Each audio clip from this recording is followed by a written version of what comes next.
Today someone on Reddit noticed that on Romero's Vimeo channel hosts about 31 minutes of footage, recorded by software creations owner at Intel during a visit to a software in 1993. While the studio was making good, the clip appears to have been online for ages. But if you have not yet seen it, it's well worth a watch to get a sense of what the software and game development in general was like in the 90s. The latter half of the clip also had lots of footage of pre-released played with placeholder sound effects, replete with commentary and guidance from a vintage 93 Romero. Far more recent perspective from Romero. Check out his 2016 reflections on the programming principles he learned at id Software. Epic Games is opting to let developers decide which platform features they do like to use on their listings on the Epic Games Store, rather than having everything required for all games across the board. It's the same approach company leadership has already said it's taking toward game reviews on the Epic Games Store. According to tweets from Epic's Sergey Galyankin, developers will be able to opt into almost all future subsystems on the Epic Games Store, such as achievements, unlocks, and even support tickets. For developers, this means they will have an added level of control over what platform-specific resources their players will have access to through this particular channel. For example, Galyankin says that the system ideally lets smaller devs use the Epic Store's support ticket system, while larger studios with their own support departments can just link to their own services instead. As with the review story from last week, news of more opt-in features on the Epic Games Store have been met with mixed reactions on social media. For the most part, those against the system view it as Epic Games pushing the burden of community and support features to other platforms, as compared to the more centralized, all-in-one store pages featured on Steam.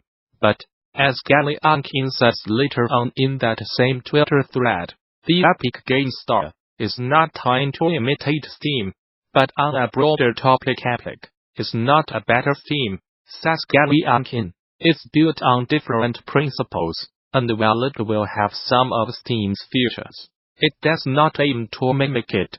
DEPMINDS to Araya Alvinus explains StarCraft's appeal for iResearch.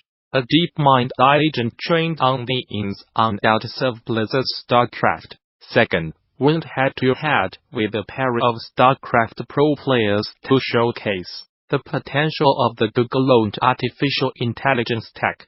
While DeepMind has had showdowns against human players in other games in the past, today's live stream event offers developers an interesting look at how an AI agent takes on a complex RTS, like StarCraft II, partnered with useful commentary on how those AI agents learn and improve their StarCraft II skills.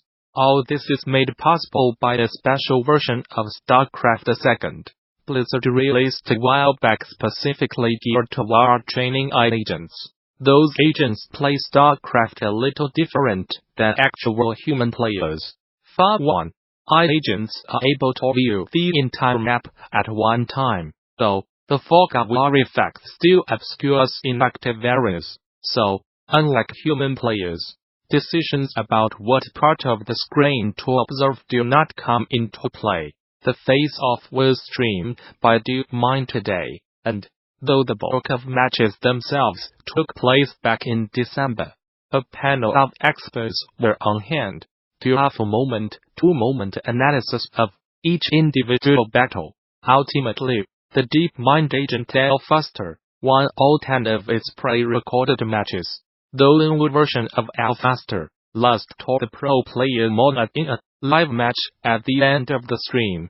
Some interesting tidbits discussed in the stream include the fact that, despite inhuman reflexes and a semi-omnipotent view of the map, Alphaster made fewer actions per minute and had a slower average reaction time than the professional players it went up against. More data like that can be found in the video above.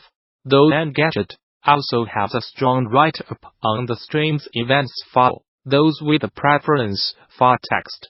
DeepMind researchers have used a number of games throughout the years, but, as DeepMind's All News explains in the stream, StarCraft provides an excellent environment for AI agents to learn and evolve.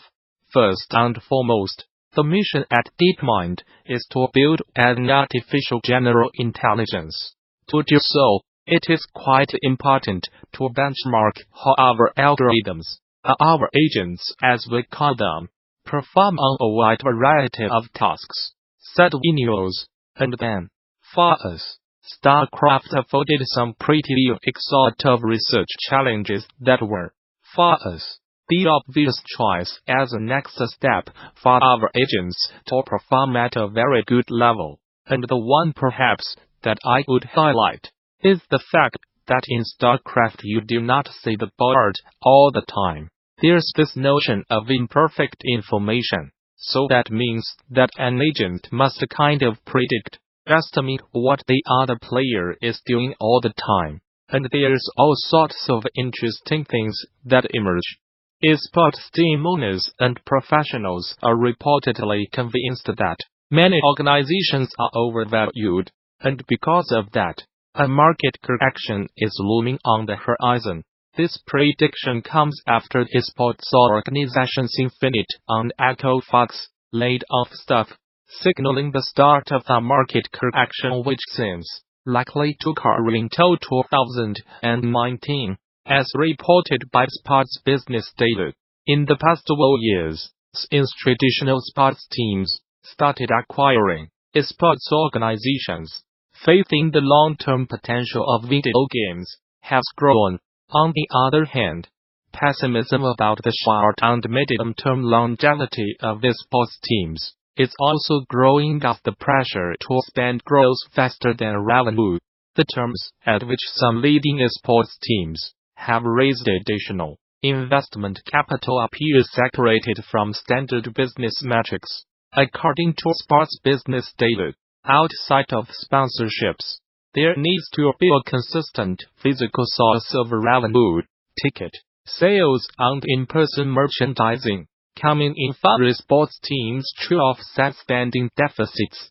Mike Sapsel, an esports consultant and founder of Major League Gaming, explains how market expectations around esports organizations are based in optimism. To investors, esports are the perfect blend of both technology and sports. The optimistic point of view is you are combining both the long-term value accretion of sports franchises with high growth, early-stage tech multiples. Sapsel said. He continues on, saying the 12-way pressure is not a major issue yet, and the investors believe sponsor and ad dollars will trickle in.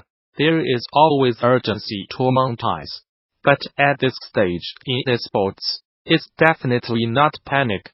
The strongest organizations are the ones least dependent on competitive teams to make money. So teams that run other endeavors on the side. For example, a team, Liquid Dreams gaming community websites, a Wikipedia-style site, etc., are more likely to generate more revenue. It's worth noting that these are just market predictions, so it's too early to draw conclusions. Look up denounces an unlikely marriage of hack-and-slash-and deck-building mechanics. But despite this unusual combination, Polish studio Think Trunk was able to not just make it work, but make it an indie-Steam success. This is the first game for the 6-person studio, but its individual members have been around the game dev block, working on Match 3 and Hidden Object games. Look up demons pushed their skills in other actions. In an anime interview, studio co-founder and producer Message Ickfield In our book of Demons, Inspirational Design, make sure to check out the video above. If you are unfamiliar with the Book of Demons, a unique Quackmately Book of Demons is our tribute to Diablo, and most of all we wanted to capture some of its amazing atmosphere. It's all dark and gloomy. The action takes place in a distant, almost abandoned village away from the busy capital and crowded routes. There's literally no one else other than you to save the world from the evil that wakes up deep underground. It's an awesome simple story about the battle of good and evil, and we wanted it to stay this way.